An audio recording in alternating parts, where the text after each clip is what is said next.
Welcome. So in this case, what I have is y equals mx plus b, and what I want to do is show you how to graph it.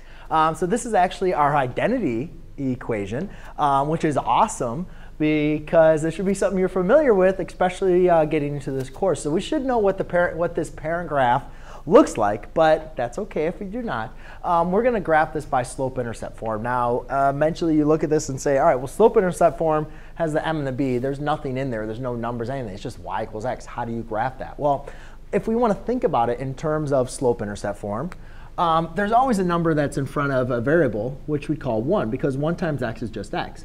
As well as I can always add a number to a variable and keep it the same, which would be 0. So therefore, I can now say m equals 1 and b equals 0. Interesting. But now remember, m represents the slope. And when I'm writing the slope, I always want to write it as a fraction. So 1 can be written as a fraction as 1 over 1. And then when I'm looking at the y-intercept, I do not like to write the y-intercept as a value. I like to write the y-intercept as a coordinate point, which is always 0, comma b. But in this case, my b is equal to 0, so it's at 0, 0. So now to go ahead and graph this, I have my y-axis, my x-axis. The y-intercept is at 0, 0. That means that's the point where the graph crosses the y-axis. But you can see, since at the origin, that's also the point where it graphed at the x-axis, which we call the x-intercept. And then my slope is 1 over 1. That means the change in y is the same as the change in x.